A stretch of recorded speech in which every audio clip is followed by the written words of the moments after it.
Hey everybody, welcome in. We're gonna get started in a second.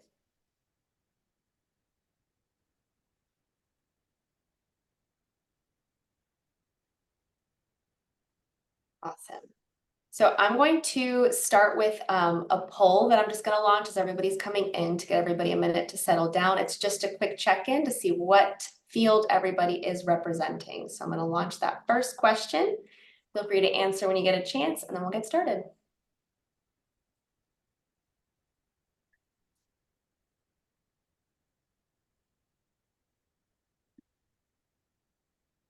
All right, looks like we have a pretty good split. We have 54% are OT so far, 31% SLP, 15% are special ed teachers.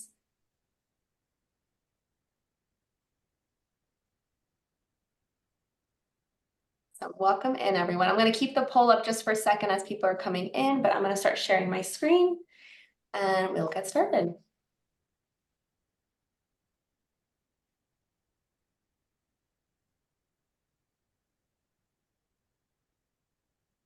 All right, so I want to welcome you all to our webinar. Can everybody just give kind of like a quick thumbs up in the chat? I just want to make sure that the chat works and everybody's able to get in and put conversations, put questions in.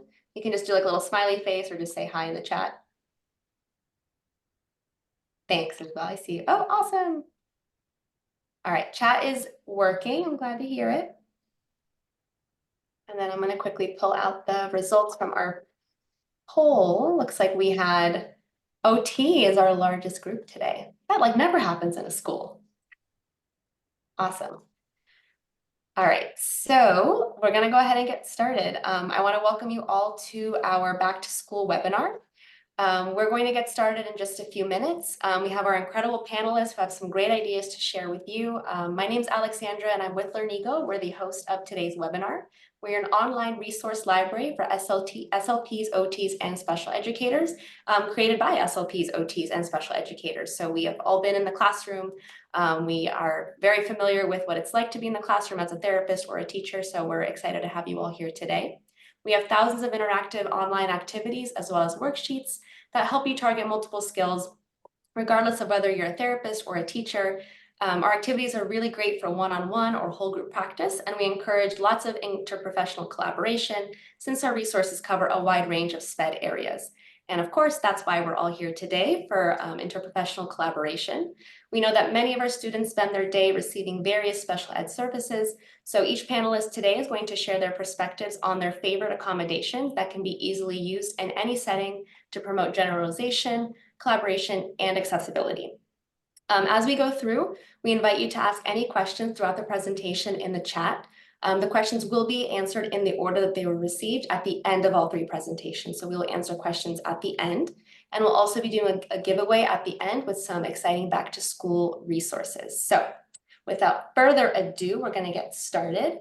I'm going to share the second question. That's going to be kind of a check-in question of where we all are with resources. So let me get that question going. Why can't I do that? Oh, there we go. Stop sharing. All right, so this is just a check-in question. How comfortable do we all feel providing accommodations for our students at this point in time?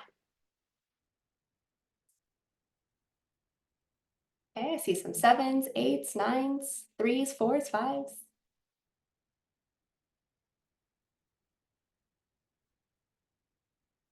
All right, I think everybody had a chance to answer. Nope, got a couple more answers coming in. All right, so it looks like, I think you can all see the answer. So we have some 6s, some 7s, seems to be the area that we're all mostly familiar with, and some 8s and 9s. So we're going to talk about some accommodations, some that might already be familiar, but we try to keep it diverse where we have questions and accommodations that might not be as commonly known from the IEP. So hopefully we all leave with some good ideas here today.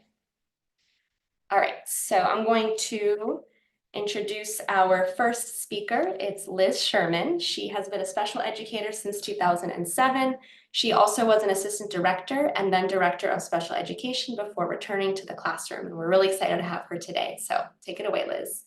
All right. Well, hi, everyone. Thank you so much for being here today. It's a pleasure to be with you all to take time after you may have already started school and you're willing to show up on a Tuesday afternoon. So just know that you're appreciated in that manner so much. So we probably all have very similar ideas of accommodations and what a modification is, but just to make sure when I'm speaking, like we're all on the same playing field and using the same language, let's just talk about the difference between an accommodation and a modification, knowing that an accommodation, yes, they are going to be, or modifications are going to be in a child's IEP, but also knowing that if it's not listed within there, like you can still use various accommodations or accommodations for students, and that includes general education students. Like that is okay. When it gets to the modification part, yes, that's where it's more structured for students that have it specifically listed within their IEP. So as for definitions, let's look at what, the definition of accommodation is. When we get to that, it's something that's changing the student's work around them because of their disability, but it's not lowering the academic expectation. Like they're still having to perform that same task, but with just supports in place. Now, with my Instagram handle, I'm including disco because I really love dance and it's my happy place. So let's look at it and use an analogy that you could also use when you're talking to general education teachers, talking to parents, sometimes talking to administrators, because they are completely lovely and supportive. They might not also have as much background when it comes to special education. So let's say everybody has to learn this specific dance. Well, accommodations for learning this dance could mean, one, you could have a child could have an extra pair of headphones, or the dancer could have an extra pair of headphones to listen to the music on repeat, because maybe they can visualize it in themselves in that manner. Maybe they have to write it down so they can see the steps written in order to do better in memorizing that dance and performing it. Maybe they just need to see the video of it. Like that's a way of accommodating it. Maybe there's physical impairment, so they need a chair to do so, or extended time, or they just need like extra small group or one-on-one lessons. So they're still having to do that same dance, that same routine, but they get to have different supports in place. Whereas for a modification, if we look at the definition of it, that is where it is going to change what the expectation is for the students. And you can go right on to the next slide then, Alexandra. Thank you so much. This is where you are still having to do a dance, but the modification is, oh no, but it's going to be a different dance altogether because you are changing that academic expectation of it. So rather than maybe having a dance with leaps, it's a much more modified move that is not needed. Maybe it means it's not even the same tempo as a song. It's a shorter song. There's more simplified movements for it. That's why it's modified. It is changing that expectation from what the original expectation was set. So again, that's just maybe a way you can explain it to, again, whether it's general education teachers, parents, caregivers, or others that are really trying to understand, because unfortunately, sometimes accommodation and modification are used interchangeably in education, but they don't mean the same thing at all when it comes to special education. So now let's start looking at just like some go-to supplies that you could have. Like these are go-to supplies I've used throughout my time in the classroom.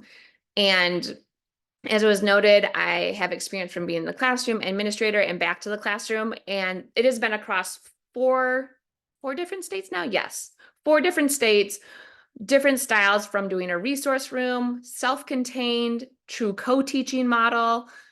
These are always my go-to supplies because I can use them in such a variety of ways for students and all of their needs. Obviously, there is technology and the use of headphones that can be supportive in a multitude of ways, so long as it's used appropriately and not as a toy. Other like go-tos that I really love are like on the bottom, you'll see note cards, Post-its, and having things color-coded is huge to help break things into steps for students. so they can see whether it is sounding out a word, whether it's multi-step word problems, whether it's having to write a sentence or having to write a multi-paragraph. By having these type of supplies, you can easily break it down. The little erasers, those are just always fun manipulatives to have. Again, you can use those across all subject areas, whether it's for math, having to do counting, having to do multiplication, making arrays, or it's having to do with reading, having to do with writing sentences and how many words you need for each sentence as a good visual.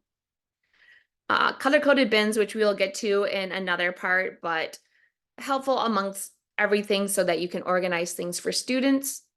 And you can color code things as well related to subject areas or tasks, or if they know that they have to work on a certain activity, that they always have the blue bins. They always have the red bins.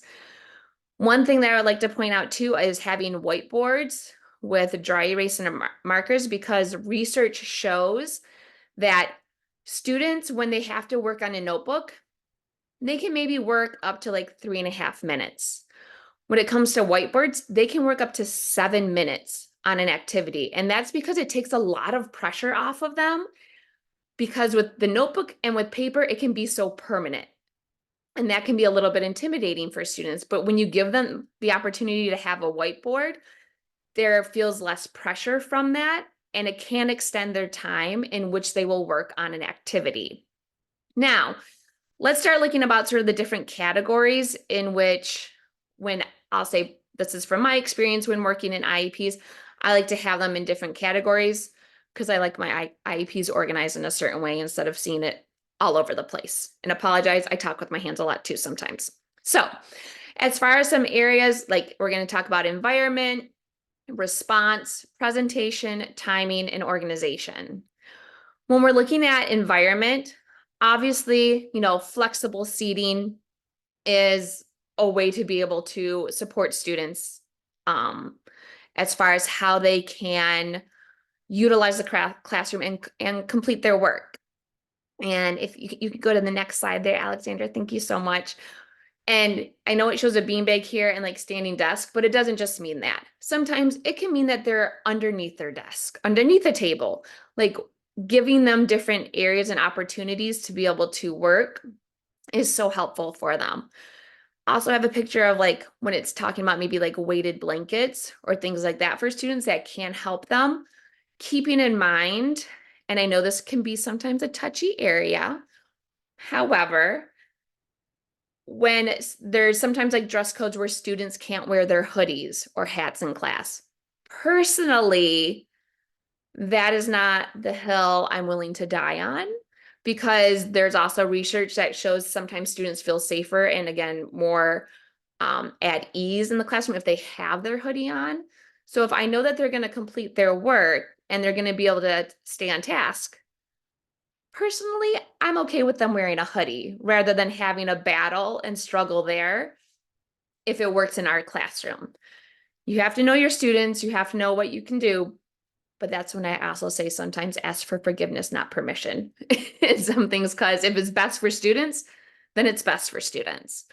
As far as other environmental things, like having those noise canceling headphones, because you can just have quiet zones, or also using different sound absorbing materials. Having varied lighting, huge proponent to fluorescent lights, can sometimes just be, I don't know, evil, it seems like at times. They just can be very harsh on students. So of course you have to make it so that your students can still be visible to see their work and the tasks that they're attending, but trying to do varied lighting for them. Making sure you have like adapted furniture as well that can be supportive for students that just have different needs.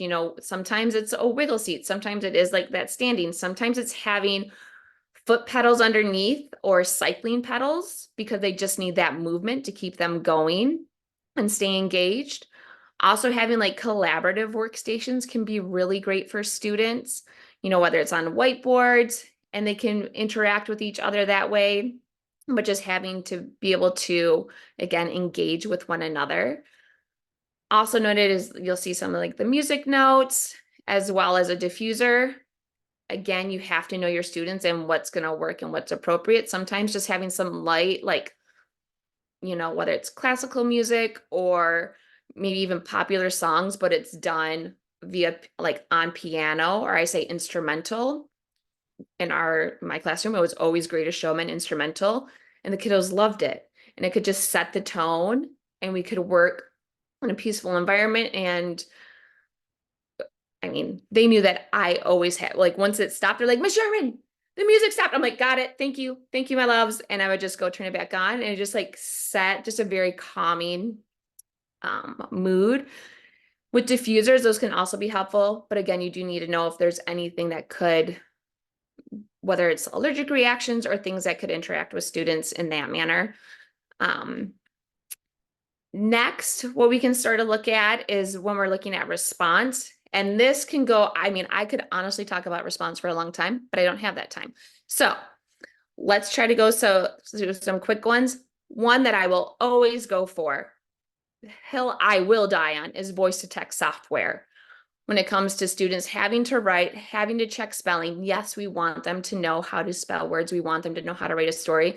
But I also know that if a student is going to be holding a story within their head and that paper and pencil is going to stop them from writing it, I'm going to allow them to correct it. Of course, I'm still going to incorporate writing in other ways.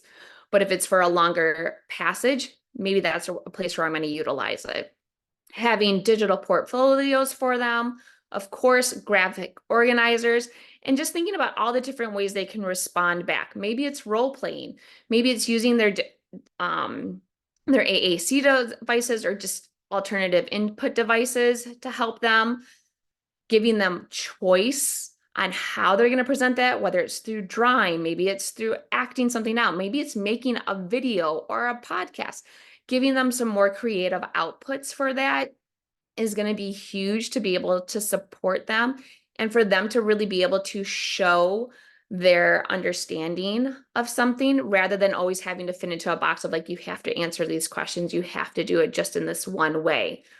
And having that choice board, just having choice boards is a huge way of being able to support students. Then if we're going to look next at presentation, this is when it can really vary. As far as we know that technology can be a great thing and there's different apps out there. Again, we have to probably vet them to make sure they're well for students. It's not just always a game. They're not just going to trick on it. Again, Learnigo is a great one that has so much variety and has just, there is so much in their library that you can utilize to help you. Other ways to do this is using like virtual reality, which yes, I know like it's not like everybody has VR goggles. If you don't have that, then there are virtual field trips that you can do and you can find online to have students interact. Maybe it's using whether it's like digital or audiobooks, being able to have them use just dual language boards, as well as making sure that if students need certain fonts to help them out in that manner.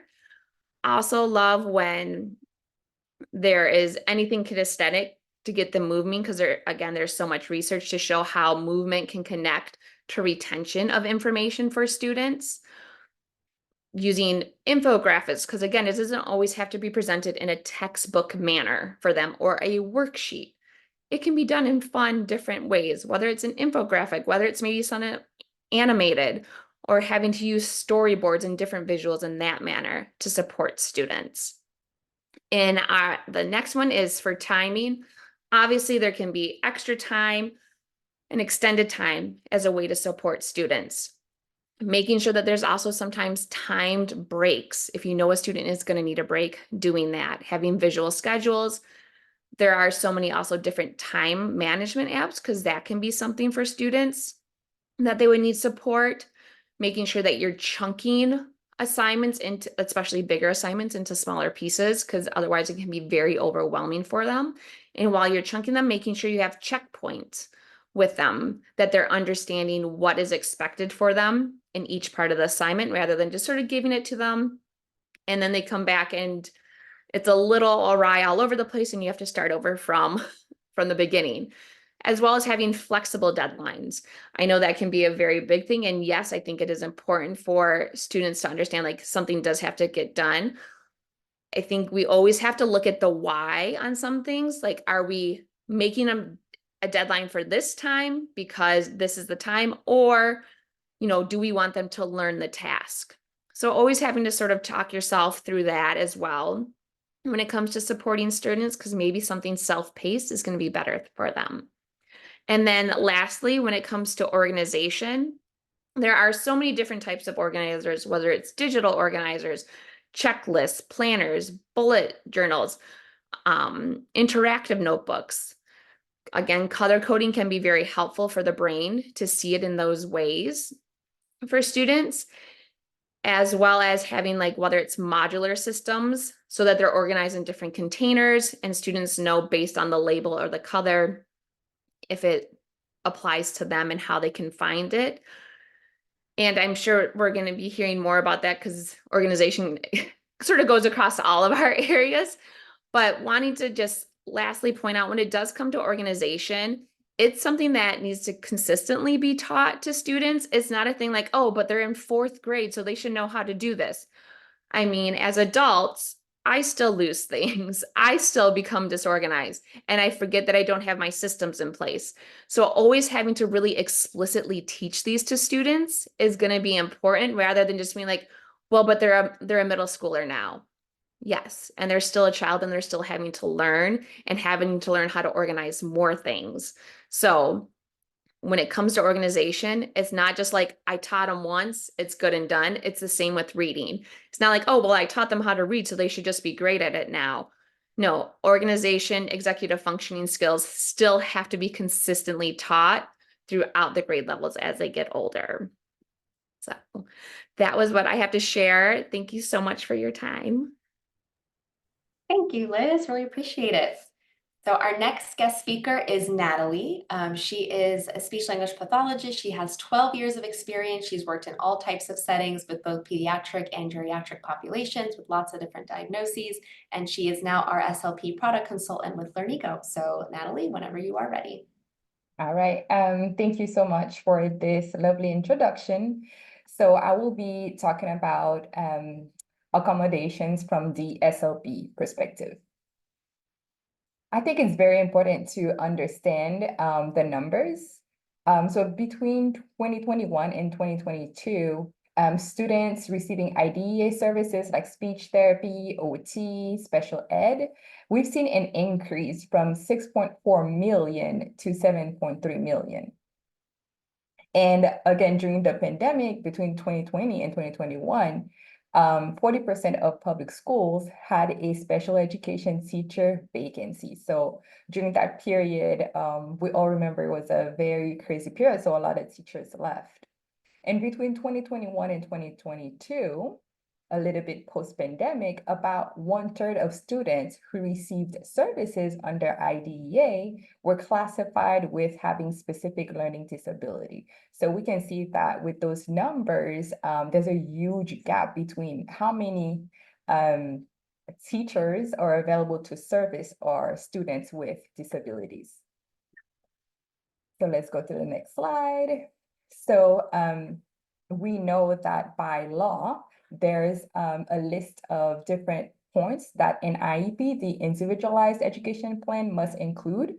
I'm not going to read everything, but for the purpose of this presentation, we're going to focus on modifications and accommodations that are there to promote progress towards goals. We can go to the next one. All right, so Liz did give us a lovely definition of the accommodation.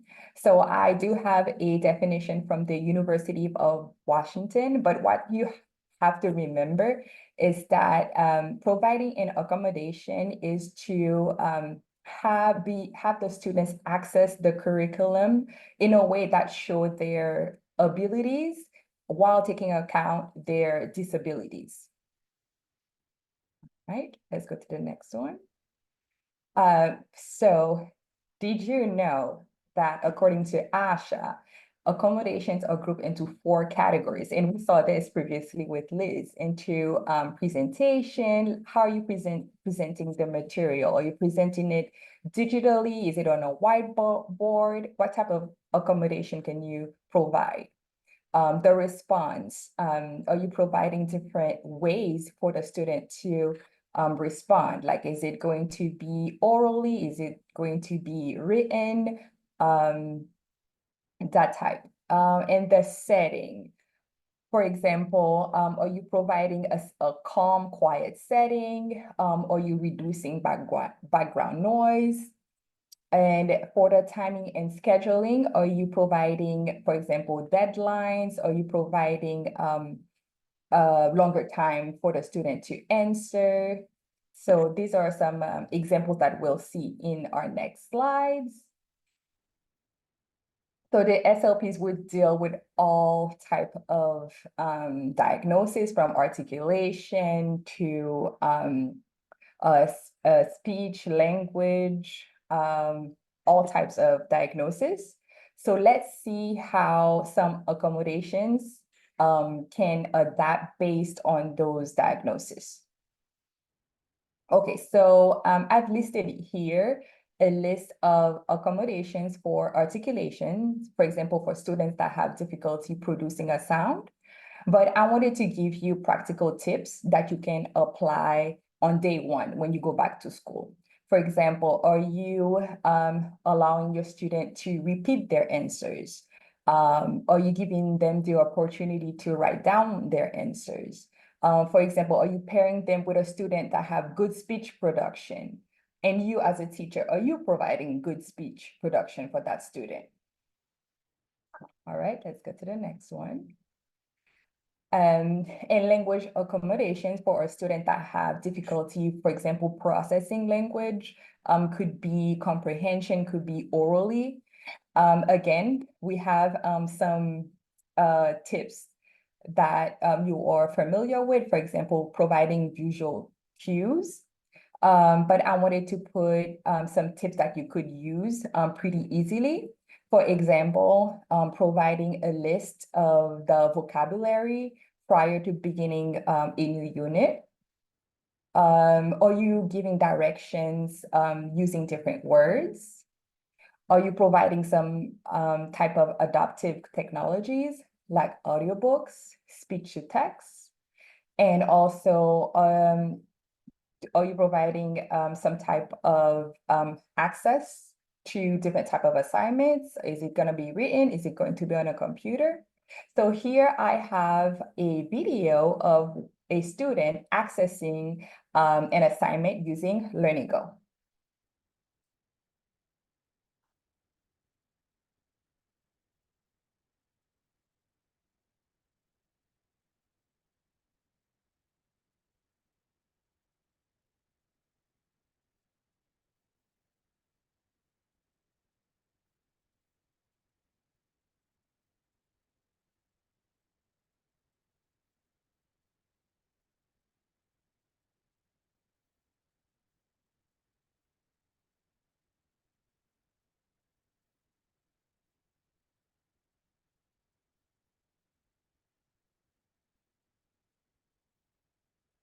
All right, so that was a good example of how you could give your student different type of technology just to be able to have different type of assignments. And for social accommodations, this is more for our students on the spectrum. Again, there are a variety of familiar accommodations that we have, like giving visual schedules, having a token board, using the first then visual. But then some practical tips that we have that you can apply in your classroom when you go back. For example, pairing a student that has social difficulty with a buddy that has more social skills that are within normal limits. You could dim the lights for a student that has sensory overload. You can also provide routines for students with autism, because we know that they perform better when they know what's coming. And here we have I thought this video was very interesting because it provides practical tips for students who are hard of hearing or have cochlear implants.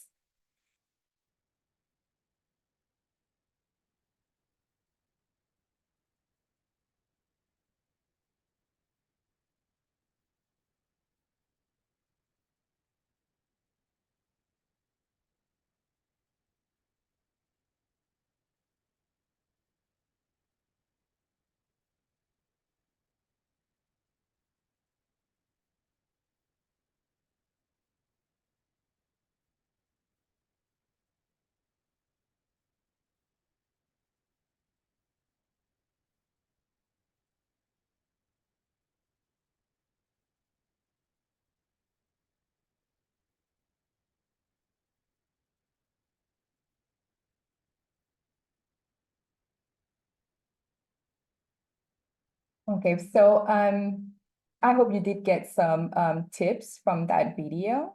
But we are moving to the scenarios just to see if you were able to process some of the tips that we have provided to you. And the first scenario is Leila is a 7-year-old girl who receives speech therapy services in her school for a speech impairment. What accommodations could she receive in the classroom and during her OT services? So do we have anyone that would like to answer that question?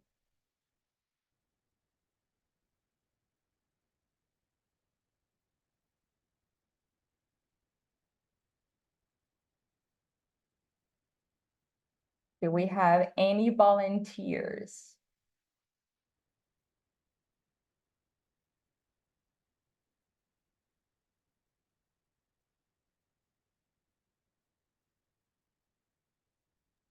Believe everybody could use the chat option. So if you That too. yes, so everybody should be able to use the chat. I made sure it's available to everybody. Or you can unmute if you're able to. Yes, speech impairment like articulation, yes. So let's say that you have a student that has difficulty producing like the S sound, okay? Then let's say that you're a speech therapist and you go in and you're talking to Sam, who's the OT. What type of tips could you tell Sam to help that student out when they are, for example, when they are receiving OT services? All right, one of the answers is provide preferential seating with good peer models. That's a very good one. Visuals to remind them to use strategies learned in sessions, yes. Face the student when speaking, model target phonemes. That's a very good one. So that's a very good way that we can collaborate, right? So not keeping all of the tips just for the speech room, but also when they go to other classes, for example, in their special ed, their gen ed, or while getting OT services. All right, let's move on. Thank you so much for all the answers. Let's move on to the second question.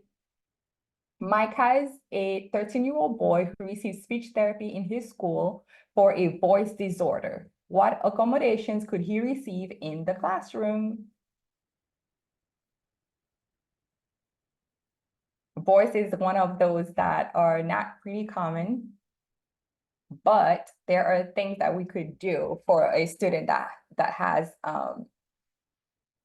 okay, so we have writing instead of speaking, yes. Ability to use type to speak, yes. I agree with all of those. Speech to text software. Visual reminders for voice strategies, yes, very good. Some things that we can add, for example, reducing background noise, make sure that they're using appropriate voice volume. These are all great ways that we can accommodate Micah. Sign language and cues. Gesture to speak. All those are very good ones. All right, I think we had a very good session. Those are the references. Well, thank you very much for participating. Thank you so much, Natalie. And our final speaker is Samantha. She is an OT with many years of experience working with developmental, neurological, medically complex, and chronic conditions in different settings. She is also a product consultant for us at Learnigo, and she brings lots of background from the OT side and informs a lot of the products that we have. So go ahead, Sam, floor is yours.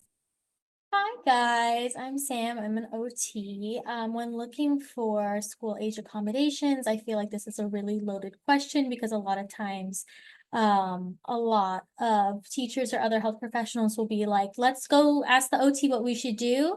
And then you feel like this overwhelming, like, okay, now I have to go into my toolbox, but I feel like I might have more generalized tools. So I try to give a lot of examples because I'd rather throw up a lot of ideas and have one stick with you, maybe for one child, than have a lot of children and not a lot of ideas, if that makes sense. So we're gonna dive right into it. So accommodations, so obviously evening the playing field for all of our kids. It depends on like, you know, are we in with a bunch of 3-year-olds in a preschool? Are we in a high school?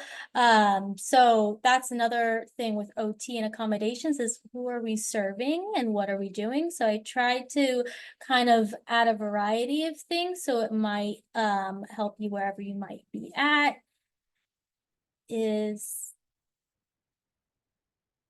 Is the presentation up?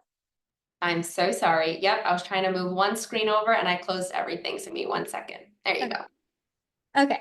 So just remembering it's not like a one size fits all, because a lot of times, like especially parents and teachers might be like, I really need help with XYZ, but then they might like an accommodation and try to use it for everybody. And obviously that doesn't really work. Obviously universal design of things and implementing those types of things in the classroom can be helpful for everybody, but every individual kid is different. So when it came to how I broke it down, I won't read everything, but I wanted to give like a throw up of ideas. So I started with environmental, then we went to transitions, a little bit of sensory, which can be a Pandora's box, right? And then fine motor, visual motor, and then just some classroom considerations that might overlap with some of the things that Liz and Natalie also said as well. So we'll go right into it. So environmental, there might be way too much going on. Maybe I need more input. What's happening with the environment? So I know that teachers love having fun and colorful environments, but they can be really overwhelming. I get overwhelmed when I go into a lot of sensory gyms. I can't imagine, you know, what this 3, 4, 5-year-old child must feel like. So setting up our environment that can be more inviting, not as exciting all the time, but it also depends on, you know, the arousal level of the child. Maybe some children, they need to have that vibration, they need to have those colors, and then some kids need to have, you know, got to settle it down a bit. So we've kind of talked about previously some of the tools that you might use, like dimming the lights, like headphones. You might have like a calm down corner in the classroom or even in your own treatment room. I've brought like beanbag chairs and like had it in like the corner and been like, okay, like this might be like where we go to kind of like settle down a bit, and then you can like bring your work. So bring the homework or bring like whatever game that we're playing together and kind of dial it down a bit, reducing the clutter in the room, giving them options, choices on like maybe how do you want your room set up? How do you want to do your work? I've seen kids, you know, go under the table and then we can tape it to underneath the actual table itself and dim the lights, and like we can do it that way and work on strengthening that way. How do you feel most comfortable in your environment? Because if that's where you have to get work done and spend a lot of your time, you want to enjoy that space, right? And then of course, positional. So we want our, you know, ideally in a perfect world, like our hips at 90 degrees, our feet on the floor, are we supported? Some kids do have like a wiggle cushion or like a wedge seat. And then also knowing, you know, when those things become distractors, because they become really big distractors. And I think a lot of times maybe people see a tool and they're like, this is a great idea. But then knowing when, no, this is kind of propelling like a different behavior and it's not really helping with like the exact task that we originally thought. So also knowing the balance too, because then I feel like some people will be like, well, this tool didn't work at all, blah, blah, blah. And I'm like, well, it didn't work for this child, but it might work for someone else. And that's why there's the whole trial error too. It's trialing things, but also knowing when to dial back too. Next slide. And then, so transitions, this is a really big one that I've had over the past couple of years, just an unexpected change, going from one environment to another, an activity to another, especially preferred activity, going from recess to inside, things like that. So I've included some of the common ones, like giving like verbal warnings, even if they don't know what 1 minute means, they know that when this teacher says this phrase to me, it means that something's going to end soon. So I know this is some sort of warning and it has some sort of meaning behind it that things are going to change. Even if you might not think that child might understand the concept of 5 minutes, 2 minutes. Visual timer, I like using, it's called Countdown on the iPhone. It has like a little rubber duck. Some of you guys might have seen, but it shows like a picture at the end. And it'll be like a robot or a fish or something. And you can choose 1 minute, 5 minutes, and then it gives them like a physical visual. Of course, like the classic like crank visual timers. Another thing I like to use is a transitional item, and that might be like a specific like a foam letter of the first letter of their name, or it might be a very tiny toy, and only using that item when there's change. So I'm giving so-and-so this item when we're going in from recess to center. So they know I see this object, and this object means that there's going to be a transition, there's going to be a change, and it symbolizes that. And that one I think kids really like a lot. They get excited by it. It's only used for that specific thing. But then that takes a long time to develop that association with that item too, and seeing if it works, of course. And of course, having a routine and sticking to it, which is really also, it's hard to do. We have to give ourselves some grace because things get crazy. But if they expect to have a song at the end of speech, or they expect to have a sticker at the end of their day, it could really throw them off, because if that's what expected and that's not what happens, it can make that transition that much harder. So on to the next. Sensory processing. So this is a really loaded one. I think what would be really helpful in a lot of classrooms or for therapists is if you had like a sensory bin. And if this bin just had like a couple, maybe like 5, 6 things that they could like go on their own, pick out, like, I really want this fidget toy. I really want this, they're called calm strips. They're like stickers you can put on like your composition book or your water bottle, which I think are really cool. Like there's a picture in the corner, like doing like inhale, exhale. Or having like something to touch, something where they can grab, squeeze, like if they feel like they can get to it. That's why I like having like the bin, because then it's also choice, which is really nice, especially with the tactile stuff. I've also had kids be really successful with things like a slinky, a rubber band, a bracelet, something to mess with. And then of course, proprioception, deep pressure input, the hugs, the squeezes, the wall push-ups, a lap weight. Obviously, you might not always have like the weighted objects. So kids trying to create their own pressure, having them squeeze their own hands, hug their own body, push their own chair up for chair push-ups. And then also if you make it into like a group activity, if you're like in a group therapy setting, or if you're in like the classroom itself, just getting that heavy work in, or helping out, like putting things away in the beginning of the session, taking things out, or helping setting things up, like picking up those heavy objects, passing things out in class, things like that. And then visual, I think we touched on a little bit earlier in terms of like the environment, just limiting distractions, obviously sitting like away from the windows, away from our distracting friends, closer to the board and things like that. And then movement. We need movement. We need to get up. We can't be sitting forever. And unfortunately, recess gets smaller, PE time gets smaller. And if we could collectively do like group movement, if you are doing group therapy work, or if you are in the classroom, it'd be great to get up out of the chair, do some exercises, do some kid yoga. I always see so many different like movement type card activities online. I've seen like the ABC letter cards where people do different letters with their actual body, and maybe you can somehow incorporate that into a lesson plan, or even like if we were doing letters and drawing letters, okay, like let's make this word and then do it with our body and then write. So trying to get a little bit of movement in there.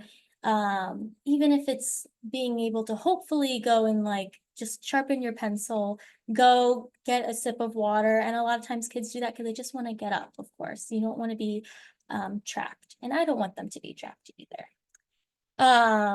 And then auditory, we talked about the headphones, some calming music, classical, white noise.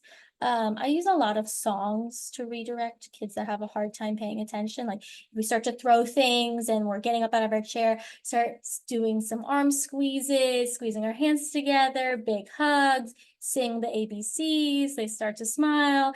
And then I turn that chair back towards the activity. And now we're back finishing what we were originally doing. So having like a little bit of like that music break mixed in with like the proprioceptive stuff. And then oral, a lot of people ask questions. I think that's a big collaboration with the parents to make sure they're doing stuff at home as well. Of course, we always mention like the chewy necklaces. It doesn't always work for everybody, but if they could incorporate a lot of like foods that are like that proprioceptive foods, like if they're able to have like mints to suck on, if they're able to have like those crunchy foods at lunch and stuff like that, if you're able to do like deep breathing exercises like as a collective group with the classroom, blowing bubbles, anything with vibration, but of course that a lot of times you have to bring in your own personal stuff. So if they were doing like, you know, toothbrushing at home with vibration because they seek a lot of oral input, that would be like more so the collaboration like with the parents. All right, and do the next one. So fine motor. So this is like a big thing in school because everyone wants beautiful handwriting, right? All the time. So built up handles, we break those crayons. We do not throw out those broken crayons because we really want to work on our hand strength, small pencils. I've seen some of my friends do like with the rubber band twisted back. This might be, if I had a picture, it would be better to have it hold better in their web space. Wish I had a name for that, like the rubber band method. Or I've seen it like through like a ping pong ball to kind of get like a better grasp. Having a handwriting checklist, which is in the middle of this page. So looking through, like, did I space out my letters? Are they the right size? Having them physically go and check in on their own and having it on their desk as well. Having rest breaks for your hands. Your hands get tired, just like your brain gets tired. And then hopefully, you know, as you build your endurance, helping with that.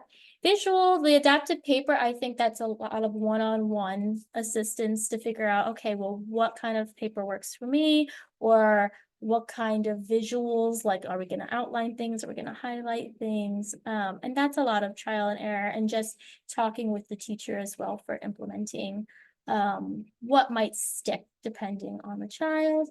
And then positional, again, we want to make sure our feet are on the floor. We could use a wedge seat.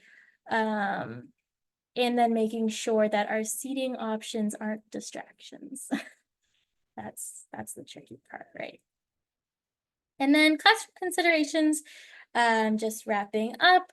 So just general, everyone benefits, of course, from things that we've talked about earlier, like visual schedule, doing a self-regulation check-in, teach back method, like, oh, they don't know the directions. Well, why don't you ask them, tell me the directions, and then you can make that a part of your actual therapies, like recalling information, attending to, you know, multi-step verbal directions, movement breaks, giving roles, and then individual considerations, like this checklist is just made for Johnny and it's put on his desk and it helps him with handwriting, or it helps him with like keeping his hands, like, you know, maybe to himself, like maybe he has a couple things written down there that, or pictures. I think pictures go a long way because it says a lot without having to say anything, things like that. So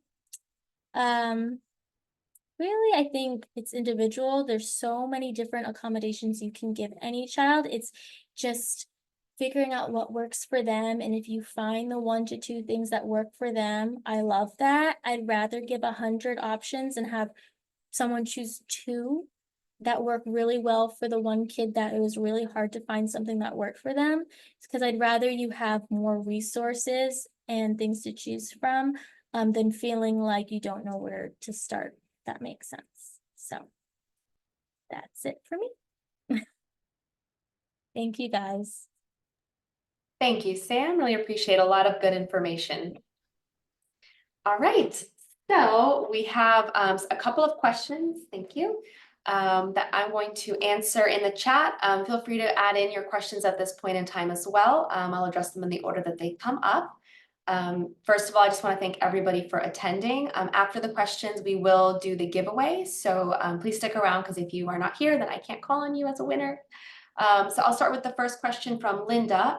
She asked, will attendees be able to see the presenter slide decks after the presentation? Yes, I was actually trying to add the slides into the folder. So if you see the screen right now has a QR code, that folder is where you'll find the freebies that we're giving away. We have some great resources from all three panelists that they provided, just kind of summarizing the information in today's presentation.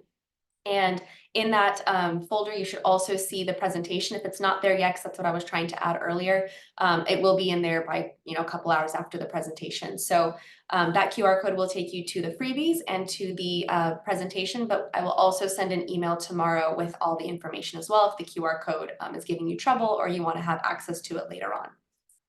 And another question was, will attendees receive any form of appreciation? So part of the giveaway are going to be some gift cards. So the giveaway is going to include some wonderful resources from Liz, just these back to school survival digital resources. She's been amazing and put together. We're also going to give away 6 months of Learnigo memberships. And we're going to also give away an Amazon gift card. So it's kind of a back to school starter pack for 3 winners that I will announce after the Q&A. Another question, this one's from Mariah. I've been a 5th grade SPED teacher for 3 years, and I always have difficulty supporting all my students to get proper support without feeling overwhelmed. I'm sure many of us feel that way. Any tips to avoid that feeling of overwhelm? So I'll turn this over to our panelists. Liz, I see you unmuted. I was just gonna say, like, Mariah, one, I can completely empathize with you, because I think even having 15 years of experience, there still can be those feelings of overwhelm. So I would honestly love to hear, and I don't want to put you on blast here, but I would love to hear, like, maybe even more like detailed, like what is the overwhelming feeling part? Is it because you feel like you're not getting the supports to students? Is it because you feel like there's too many supports to distribute to them? Because I think it's then sort of having to break that down as to what's the overwhelming feeling as it is. If you want to contact me, happy to, like, whether it's on Instagram or an email, happy to help and support like you individually, because I think it can mean a myriad of things when it comes to that. But know that you're not alone. I think accommodations can be an overwhelming thing. I do use whether it's Excel or Google Sheets, keep like my students' accommodations listed there and check so that I can always just like sort of like review whether it's bi-weekly or monthly to check, like, am I putting these accommodations in place? Am I using them, or are they not even needed to? Because sometimes you need to reflect on that too, if those students might outgrow certain accommodations and new accommodations might be needed instead. Yeah. That helps a little bit. Yeah, what I want to add to that is that there are accommodations that are pretty universal, that I think that can make you feel a little bit more at ease in the classroom. For example, making sure that your students are taking turns to speak, to give their answers, making sure that you're reducing background noise. So I think like some universal accommodations can make you feel better when you embed them in the classroom. Totally agree with that too. That when you have those universals, like Natalie's saying, and they're just naturally a part of your classroom. Because again, remember, it's not like just because if a student gets an accommodation, Exactly. if it's listed in their IEP, yes, obviously they have to have it, but you can also give them ones that aren't listed in their IEP if you see it's helping them as well as another student. Yeah, thank you. And another question here, it was from Dave. Being a SPED teacher, I've noticed that if students are given more time to submit their assignments, they feel lazy about it, hence bring late submissions. How do we tackle this issue in classrooms? Yeah, that's a good question. Definitely a delicate balance. Dave, Dave, what what grade level is this for? It sounds like maybe it's more middle school, high school age. Um, one thing could be having like those checkpoints, like, okay, I'm giving you additional time to submit this, but by this time, but by this day, you should have gotten to X, whatever that designation point is. Okay, you still have extended time. Okay, well, I checked in with you. You're not to that point yet. Like maybe having like, again, those checkpoints or chunking it, those stepping stones to sort of get to the late submissions. That could be it. And I know sometimes schools may have strict guidelines as to how late it can be or can't be. So I think it's also your willingness on how flexible, or having, sometimes it's having student contracts in place, like, okay, I will only give X amount of days after the submission date for this to be, turned in for X amount of credit, or having only so much taken off. But from my experience with upper elementary and middle school, if I always had those checkpoints with them, and they knew that they still had that flexibility, that extra time, but they knew they had to get to like this point by that, it made it more digestible for them rather than just seeing it as a huge assignment to have to get completed. Thank you, Liz. Any other panelists want to add anything? Awesome. Thank you, Liz, again. And those were all of the questions. Anybody have any other questions? I've covered a lot, so I think there's one more question. Would you recommend any resources that would support collaboration with the SLP and OT at my school? It's a great question. Thanks, Mariah. Yes, Learnigo actually has resources covering SLP, OT, and special education. So Learnigo is a great resource that promotes collaboration between those three professions. Thanks, Natalie. Actually, I'm going to transition. Thanks. That was kind of a natural transition into our new products that we have available. I do invite you all to go to our website. It's just learnigo.com. There's a demo version of all of our resources. We have 13 products plus these 2 new ones that we just released. We haven't even advertised them yet, so you guys are the first to know. We created a whole new library of digital products specifically for ADHD and life skills for older students. These were based on popular demand. So we're really excited to be releasing these into the world. I'm really proud of them. The QR codes will take you to a demo version of the resources, which will allow you to try different versions of it, just a mini version. And then there's a 30-day free trial, which will give you access to all of the resources, the whole entire library. You can try it for free, 30 days. And I wanted to also extend a special invitation to everybody that attended this webinar.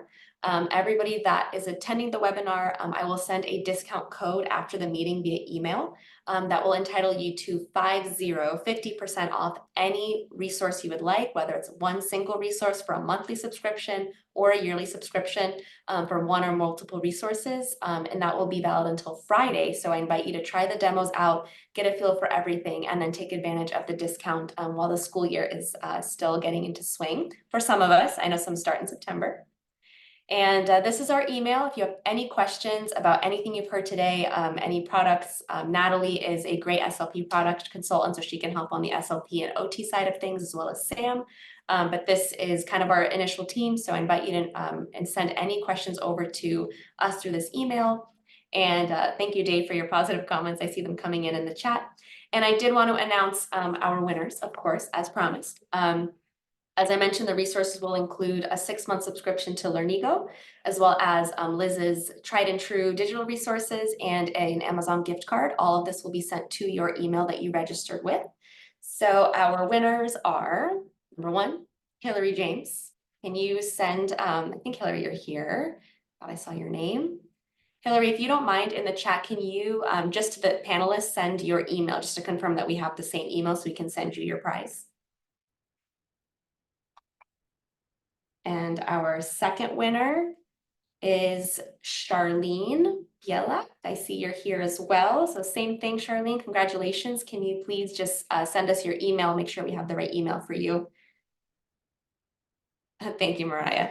And our final winner is Isabel Wiseman. I believe you're here as well. So congratulations. Please just confirm your email before leaving so we can send everything to the right place.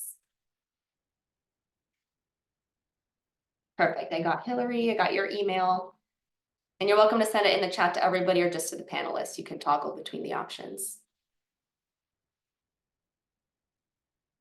Thank you, Jerry. Wonderful. Thank you, everybody, for attending. I hope we will put on some more webinars, so please stay tuned to future webinars. And thank you to our wonderful panelists for your host of information. And best of luck, everybody, with this school year. Thank you for attending. You're welcome. Thank you for having me. Thank you, Linda. Thanks, Dave. Got your email.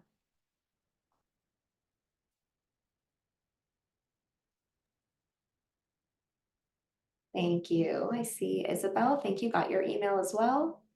Hillary and Charlene, just waiting on your email if you're still here.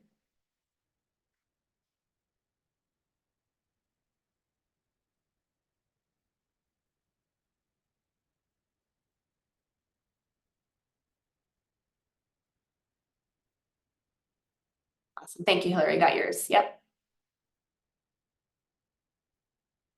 Charlene, if you're still here, I didn't get your email. Just want to make sure I get the right email to send you your prize.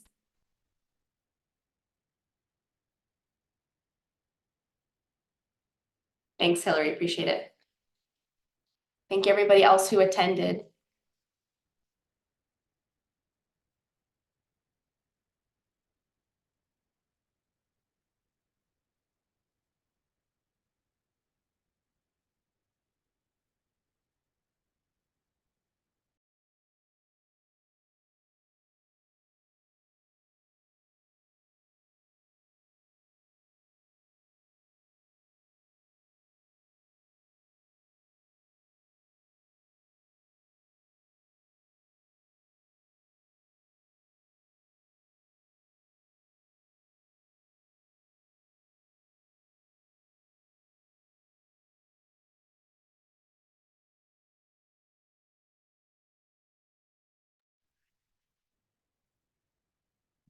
Okay.